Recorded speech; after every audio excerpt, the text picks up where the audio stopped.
Salam sepak bola, salam sehat, salam sejahtera, dan juga salam hormat saya kepada teman-teman netizen atau warganet yang merupakan pecinta, penggemar, dan juga penggila olahraga sepak bola, khususnya sepak bola Indonesia. Karena di konten terbaru hari ini teman-teman, saya ingin membahas tentang pelatih dari Timnas Indonesia, yakni Shin Tae-yong.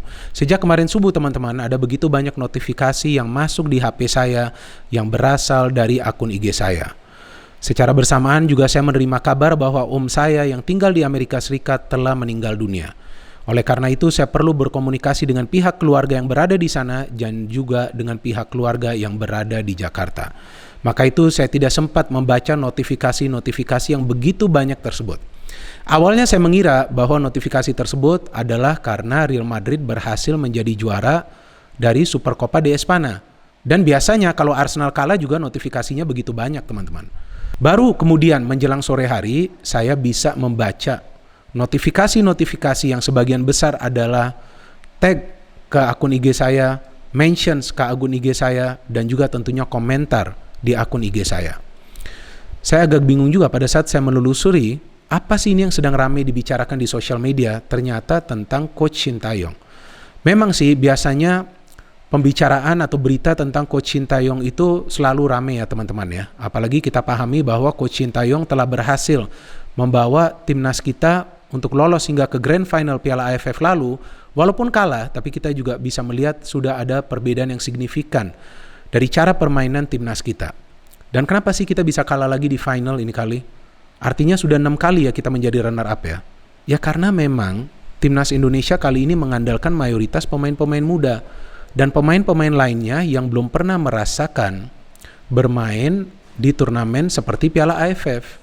Jadi artinya dengan tim yang baru dibentuk oleh Coach Shin Tae-yong sudah bisa berhasil ke Grand Final, itu berarti juga ada keberhasilan dari tangan dingin Coach Shin Tae-yong untuk membuat timnas kita menjadi tim yang disegani di kawasan ASEAN. Karena pada awalnya atau sebelum gelarnya Piala AFF ini kan begitu banyak yang meragukan dan juga tentunya meremehkan timnas Indonesia. Ya kita sudah baca lah ya beritanya begitu banyak. Tetapi ternyata Coach Shin Tae-yong bisa membawa timnas Indonesia menjadi juara grup.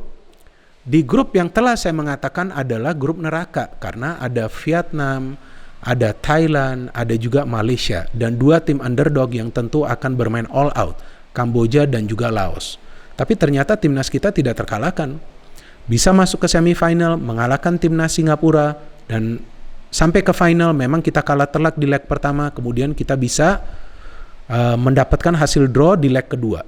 Memang sih permainan belum sempurna. Saya pernah menjelaskan tidak akan sempurna dalam waktu dekat ini. Karena kita masih dalam tahap proses. Kenapa sih berkali-kali kita berbicara tentang proses? Ya karena kali ini timnas kita mengandalkan mayoritas pemain-pemain muda. Mereka masih memerlukan apa yang kita kenal istilahnya itu jam terbang. Jadi jika jam terbangnya sudah tinggi, ya baru nanti mereka bisa bermain lebih tenang lagi. Jadi kita perlu memahami perubahan yang dilakukan oleh Coach Shin Tae-yong. Dan dia melakukan perubahan ini dengan susah payah loh teman-teman.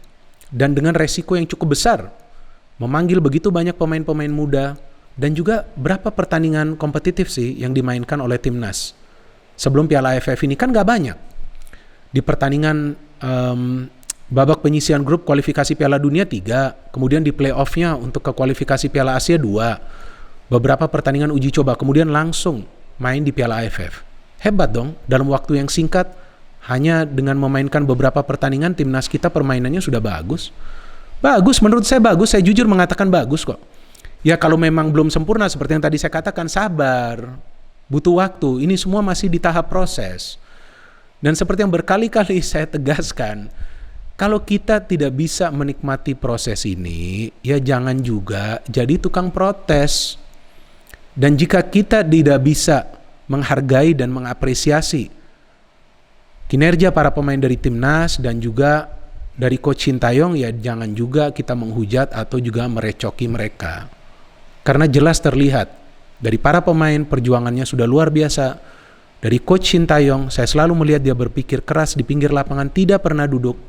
Dan terlihat dia punya niat yang mulia untuk bisa membenahi fondasi dari sepak bola Indonesia dan membuat timnas Indonesia menjadi tim yang kuat. Bukan saja disegani di level ASEAN, tetapi di level Asia. Apakah dia bisa lakukan itu dalam waktu 3 tahun? Saya pikir tidak. Karena sulit sekali. Ya kan, sekarang saja dia sudah menjelaskan bahwa ada begitu banyak kekurangan di para pemain kita. Dan apa yang dia katakan itu kan sesuai dengan fakta.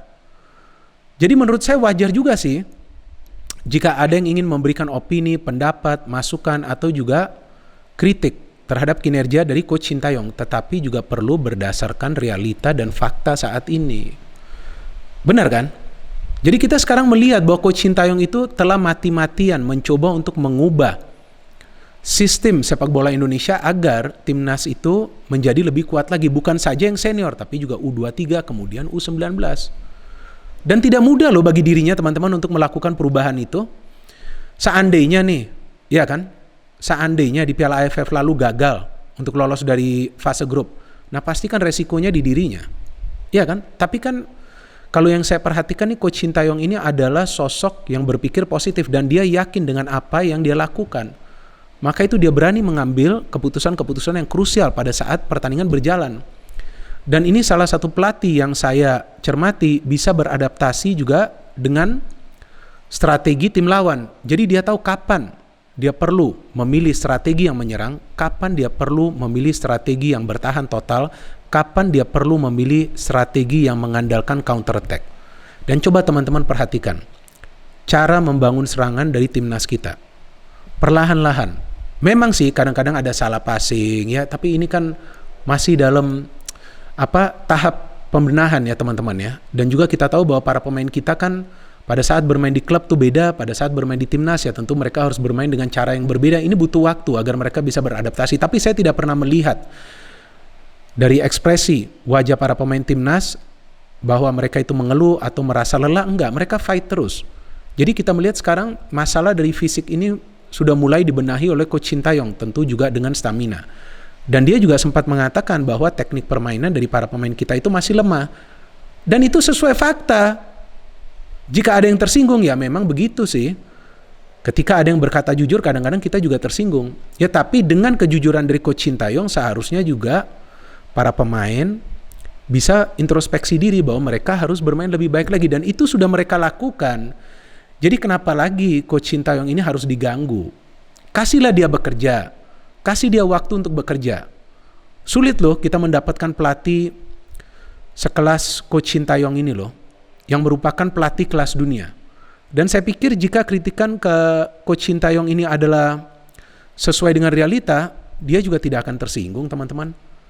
Iya dong, kenapa dia harus tersinggung? Tetapi ketika diberikan kritikan, masukan, atau juga opini dan pendapat yang tidak sesuai dengan fakta, ya wajarlah orang tersinggung. Iya dong. Dan saya pikir juga Coach Sintayong perlu juga kritik-kritik, tetapi juga sambil memberikan masukan yang positif. Agar dia bisa dengan cepat mengubah timnas kita menjadi tim yang kuat. Memang sih ada wacana kan untuk menaturalisasi beberapa pemain yang bermain di Eropa. Apa salahnya? Mereka punya garis keturunan Indonesia, artinya punya darah Indonesia. Dan mereka bermain di klub-klub Eropa, bukan bermain di liga domestik. Mereka adalah pemain-pemain yang biasa bermain di sana. Mereka dapat menit bermain, sudah punya jam terbang bermain di Eropa. Dan mereka punya keinginan membela timnas Indonesia, bukan demi kepentingan klub. Terus kenapa kita harus kesal, kecewa, ataupun marah? Kasih dong mereka kesempatan. Dan yang dipilih pemain-pemain ini kan oleh Coach Sintayong, bukan oleh federasi. Jadi atas rekomendasi dari Coach Sintayong. Ya kita sabar, kita berikan waktu kepada Coach Sintayong. Dan saya juga membaca beberapa komentar dari teman-teman yang saya mencermati ini cukup emosional ya. Teman-teman memberikan komentar-komentarnya. Kalau saya sih tidak emosional teman-teman, tetapi saya sedih. Jujur saya sedih. Karena saya tidak menyangka hal-hal seperti ini masih akan terjadi. Jujur saya tidak menyangka. Saya awalnya juga mengira bahwa berita yang beredar ini adalah tentang persiapan dari timnas Indonesia yang akan bermain di pertandingan uji coba kan, ada FIFA Matchday. Ternyata tentang kinerja dari Coach Sintayong. Ya maka itu kan seperti yang pernah saya posting di akun IG saya. Jika ada yang merasa lebih hebat daripada para pemain timnas Indonesia, saya belikan sepatu. Cobalah kalian main, ya kan? Coba kalian main agar bisa menembus ke timnas, kemudian mainlah lawan Thailand, lawan Vietnam. Kalau enggak, kalian sudah gemetar. Kemudian jika ada yang memikirkan cara-cara yang lebih baik untuk melatih timnas Indonesia atau yang merasa lebih pintar daripada Coach Sintayong, ya coba aja latih timnas Indonesia, gak ada salahnya. Jadi kita bisa melihat perbedaannya. Kalau saya sih melihat Coach Sintayong sudah melakukan suatu perubahan yang signifikan, yang positif, yang ke arah positif. Bukan artinya melakukan perubahan semena-mena, artinya dia melakukan perubahan ini untuk kemajuan dari sepak bola Indonesia. Nah, jadi saya juga agak bingung jika untuk saat ini, meskipun kontraknya ini masih lama ya, hingga akhir tahun 2023, kenapa lagi sih harus diganggu-ganggu sih? Kasih aja dia bekerja dulu, ya kan? Dan banyak juga yang mengatakan, kenapa ini Coach Sintayong lebih banyak memanggil pemain-pemain muda sih? Ya karena memang sudah sekarang waktunya regenerasi. Kita punya begitu banyak pemain-pemain muda yang bagus secara skill. Nah, bagaimana caranya untuk membenahi teknik? Ya dengan kerjasama yang baik. Ketika kerjasamanya sudah baik, teknik permainan tentu akan meningkat. Ya di sanalah timnas kita akan bisa mampu meraih kemenangan secara konsisten dan tentunya nanti meraih prestasi. Jadi kalau kita hanya memikirkan tentang juara tanpa juga berproses, ya nanti keberhasilan kita itu hanya short term. Hanya jangka pendek, ya mungkin kita hanya juara di level ASEAN aja sih. Ya kita gak bisa ke Asia. Kalau saya sih inginnya kita ke Asia juga. Ya kenapa enggak? Thailand bisa, Vietnam bisa. Bisa lah kita. Sumber daya kita bagus kok. Sumber daya pemain kita bagus. Tinggal disupport STY ini. Bukannya direcokin, ya kan? Nah makanya itu saya sedih banget dengar berita ini. Jujur teman-teman, saya sebetulnya gak mau buat konten ini. Tapi begitu banyak request dari kalian. Lebih dari 200 loh saya baca di akun IG dan juga di beberapa kolom komentar di bawah konten dari channel YouTube Bola Bung Binder. Jadi mau tidak mau saya perlu membuat konten ini. Tetapi dari saya sih hanya satu yang perlu saya berikan pesan kepada teman-teman, bahwa tetap support timnas Indonesia. Kita perlu menghargai kontribusi dari para pemain di atas lapangan. Memang untuk sementara ini belum sempurna, tapi mereka sedang menjalani proses. Biarkanlah mereka berproses. Dan juga kita juga perlu memberikan support kepada Coach Sintayong. Karena dia mau capek. Dia mau capek dan mengambil resiko besar untuk mengubah timnas Indonesia menjadi tim yang kuat. Terus apa salahnya dari STY? Bingung. 1000 kali bingung saya. Ya itu saja sih yang bisa saya katakan. Jadi kalau dari saya ya gak ada salahnya sih dari Coach STY. Lanjutkan! No hate, only football. Salam sepak bola.